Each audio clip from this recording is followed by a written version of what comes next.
in the Room podcast with my special guest, Sean, the Unpredictable One, Lally, 8-5, middleweight, fighting at Cage Titans 46, November 2nd, Plymouth Memorial Hall. One of the biggest draws there. Sean has had at least, 10 fights, 8 or 9, 10 fights in I believe this will be my 10th professional fight with Cage Titans. Awesome, my man. So, how you feeling about getting back in there? Your last fight was, and I do believe, in April, when you came away with an injury. We'll talk about that. But how you feeling about fighting in front of that crowd and getting back at Plymouth Memorial Hall? First off, Steve, thanks for having me on the show. Always glad to be here. You're doing good things for New England MMA, so happy to be on the show. I'm feeling good. This fight kind of came up last minute. I was, like you had mentioned, April 6th, I had an injury. I had an injury to my shoulder. My shoulder was dislocated in my fight. Unfortunately, the doctors wouldn't let me fight with one arm, although I tried. Yes. So I got my MRIs. I had a partial labral tear. Luckily, the shoulder went right back into place. No surgery was required.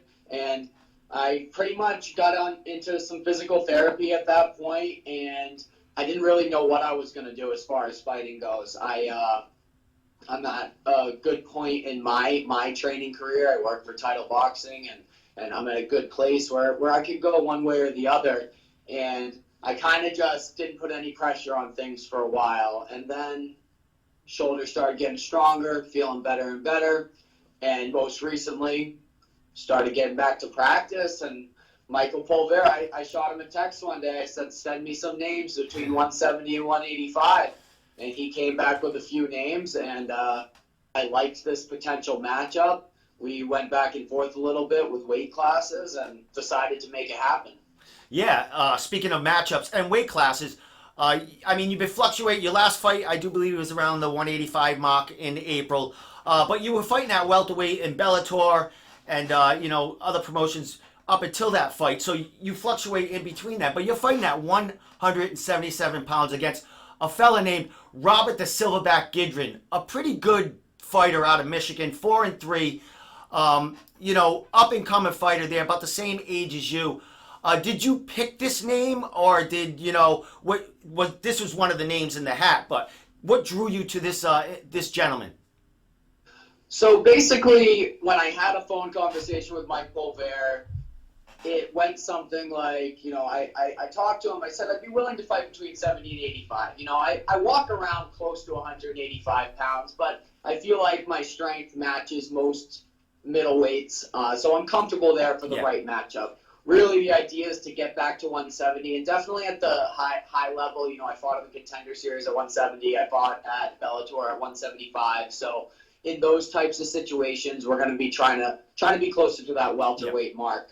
And I believe this was the first name that he sent me, and it was after we had a conversation where I said, Mike, I don't want to fight anybody. I'm not going to fight anyone that's 1-7. I'm not going to fight any 2-9 guys, like 3-10s. Like I'm just not doing it. I fought the bums. I beat the bums up. There's no bums left in New England for me to fight at this point. Yeah. And I don't want to fight them for a couple different reasons. One, because I don't see it as a benefit in my career at this point. Yeah. I and other guys before me have had to fight guys like that to build your record, and that's part of the game. But for me at this point, I don't have too much pressure on where I might go or what I might do with this. It's kind of the self-challenge. I want to fight a tough guy. I want to beat a tough guy, and I want to get back in the win column. And at this point, I've kind of taken all the pressure off of it. I don't know. I could win this fight and say, you know what, I'm done fighting, or I could knock this kid out and I could make another run to be in the UFC or back in the Contender Series next year. I have no plans for the future right now. My only plan is to get in there and eliminate this kid right now. That's where my mind's at. My mind was totally different in previous fights. And eliminating people in the Cage Titans cage is what you do, Sean. Except, that last fight, you had that injury. Bring us back to that fight. I mean, you were coming back to Cage Titans after fighting for the Contender Series, fighting for Bellator, these big promotions. Then you come back, kind of a homecoming. Sean's back to fight for the Titans cage, but it was kind of cut short with the injury. How did you, fight through that? I mean, as far as the injury itself, you could rehab. There wasn't surgery, but as far as the mental capacity, you were coming off them two fights for bigger promotions. You come back there and you get that injury. How'd you keep it all together in your mind as far as keeping it all together to have this fight coming up in November? Yeah, so it's been definitely a lot of ups and downs over the course of the last year. I mean, my fighting career has had some low points. It all started last summer. I was on a 5-fight win streak, approaching that #1 position in New England. I fought Chris Curtis, a very tough opponent, yeah. One of the top guys in the country. He beat me on the Contender. Then we went to Bellator. I lost to Cameron Lachinov. He's out-wrestled me, very tough kid. And this fight in April against Shedrick was what I considered and my coaches considered kind of a comeback fight. Shedrick is, he has a losing record, but he is a tough kid. Yeah. He's a tough opponent. And if you look at his record, he's only fought tough guys. Like, Shedrick does not take easy fights. He's got another tough fight coming up. And a guy I really respect. I think we could have put on a great show, yeah. And unfortunately, not even sure exactly when it happened, my shoulder fell out of place, and it was hard because you have those thoughts where, like, this isn't how it was supposed to happen. Yeah. But that's how life works. Things happen, and that's how they're supposed to happen. So I kind of just had to accept where it was at, and I had a lot of different thoughts. I had thoughts of, oh, maybe that's a sign that you should stop fighting.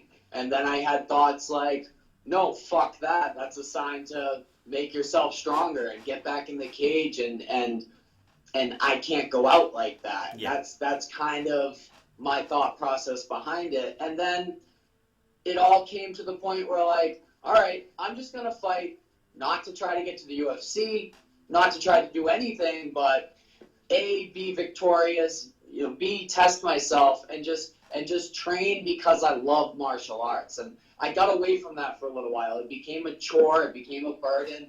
Every time I was going to practice, I wasn't feeling like doing it. Now I'm motivated. Like, I want to go practice. I want to hang around the fellas and do the thing. And I kind of got that fire again and reignited it by taking some of that pressure off. And I'm just going to go in and fight because I love to fucking fight. And that's just part of my DNA. Excellent. Well, you're getting back at that Titans cage. You're traveling all around New England, cross-training, because I see you on, posted pictures after practice with certain fighters in different camps. I know you're based out of the Sityodtong, Lee Gresh, Mark Delagrat. But you're traveling around, you're getting other looks. Who's helping you get ready for this, other than the Sityodtong boys and girls? Who you traveling to, and who's prepping you for this fight other than that camp? Yeah, so I've been definitely mixing it up with some of the top guys in New England. First of all, always represent Sityodtong, Mark Delagrati, Loco Lobo. Loco will be in my corner come fight night. But I've been cross-training, I'm loyal to my coaches that brought me to where I am, but I also have a loyalty to my training partners, and we've brought each other to a certain point, and a lot of them have started cross-training and moving around New England a little bit, and I kind of followed suit. And about a year ago, I started working with Tom Egan. Okay. I started working with Tom even more. I'm going to be wrestling with him tonight in just a couple of hours. So I've been with Trifecta, Tom Egan, and the boys over there. I was at Lozon's yesterday morning. Nice. I've been going there on Mondays. I've been doing jiu-jitsu there, trying to get on the ground a little bit more. Hang over there and do some sparring when I can. And, I have Slippery Pete Barrett's been holding pads for me. He was holding pads for me earlier today. So I've been kind of just mixing it up, and I've been able to piece together a great camp and know where I'm going to be, what day. And I have a great group of guys behind me and that support me in what I'm doing. And it's become kind of like a martial arts journey. And what a lot of these guys in New England are doing now is this cross-training and trying to make New England a stronger guy. So now we're flying guys out from Ohio and trying to trying to make sure they have long flights home. Yeah, big lonely flights home. Big lonely flights home. Yeah. So Sean, we talked about ups and downs through the year. You had some family, some family things happen with your father's passing. Very sorry for that. I know he was a big part of your fighting career, and he's going to be with you in November 2nd. How much you went through the adversity of that fight and injury and going out that way, and then you got positive and you're like, all right, this isn't the end. I'm going to get better. And I'm going to fight again. And then your father passes away, which was a big part. How did that? How are you taking that and fueling it for this fight? So yeah, I mean, my father passed away in June on Father's Day, and it was a terrible thing that happened. It was unexpected. My father he's been there for all my fights. We had a very close relationship. He was there for my first fight, and like you said, he's definitely going to be with me November 2nd. I've really, I've buckled down and through it all kept myself focused and kind of ridden the waves.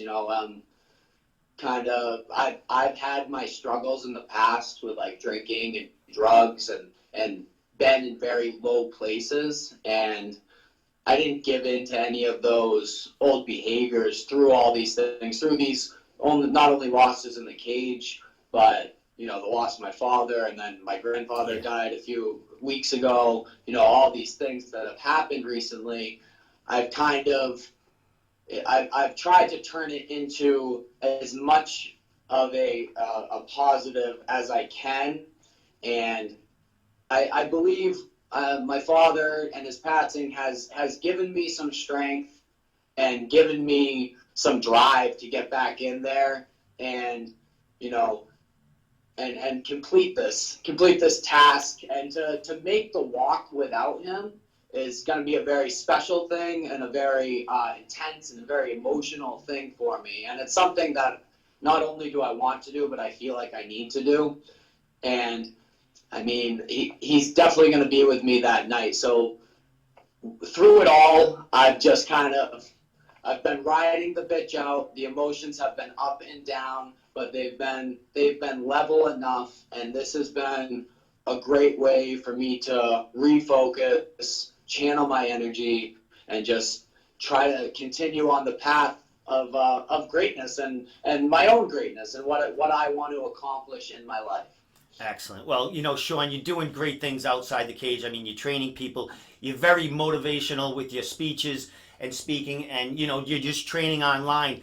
And not only that, your social life, as far as spreading on social media. You were missing for a little while on social media, kind of doing your own thing and having moments to yourself. But you came back on social media, and it looks like you're definitely on a positive upswing. I mean, you went to Italy. Today's your daughter's 4th birthday. You got a lot of positive things going on right now. You got a beautiful girlfriend that seems to be keeping you in line, Sean. So is everything? She tries. She tries. Yeah. Is everything kind of even though you had really downs in the beginning of the year and in the middle of the year, do you think this is the kind of the upward swing that's gonna carry you into the future and make your the rest of your career positive as far as wins and just a whole new direction in the way you fight? Absolutely. Just like you said, I've had a lot of losses, but within this same time frame, I've had so many gains. I have a beautiful little girl. She's 4 years old today. Happy birthday, Zayla May. I had a great party with her this weekend. We spent awesome time together, and we have an awesome relationship. I have a beautiful girlfriend, and we live together, and we have a great relationship. And I have a good job and other things happening that are great in my life, and I just feel like, sometimes with the losses, you got wins at the same time, and it's definitely it's kept me focused and you realize that you want to continue to have more of the good and less of the bad, and bad things are going to happen. But if you stay focused, and this has been the motto of the camp is, and my mindset this whole time is just keep fucking moving. Like, whether it's a little bit of a step forward or big steps, or some days you feel like you're sprinting, like the goal is continued movement, always moving forward, and just kind of laser focus. And I'm gonna win on November 2nd. I mean, if this kid hides a grenade in this cup and tries to like blow me up or something, then maybe he'll win. But like, I'm coming in to win. So unless he plans on killing me that night, then it's my night. Yeah, I think the stars are aligning for you on November 2nd, Sean. I mean, you talk about that, that walk that your dad's going to be with you. That crowd is going to be lifting you up. That crowd is going to be in your heart while you're walking that line. And I can't wait to see it, my friend. You're back, man, and there's a whole new you. You can see it. You're a man's man, but there's a glow on you there, Sean, and it's great to see. It's great to see you back. Last thing, my friend, shout outs, and I know you got tickets because we still got a couple of weeks or so to go. Man, shout it out and send us home. All right, guys, I appreciate all the support. I appreciate all the love. If you need tickets, I would love to have you in there. It's going to be high energy. It's going to be good vibes. If you can't show up, just try to watch it on Flow Combat. Check it out. I got a lot of great sponsors, too many to name right now. Awesome coaches, awesome training partners. Everyone who is involved in my life and in my training already knows who they are and knows I appreciate you. So thank you. November 2nd, there's only one thing left to do. Kill.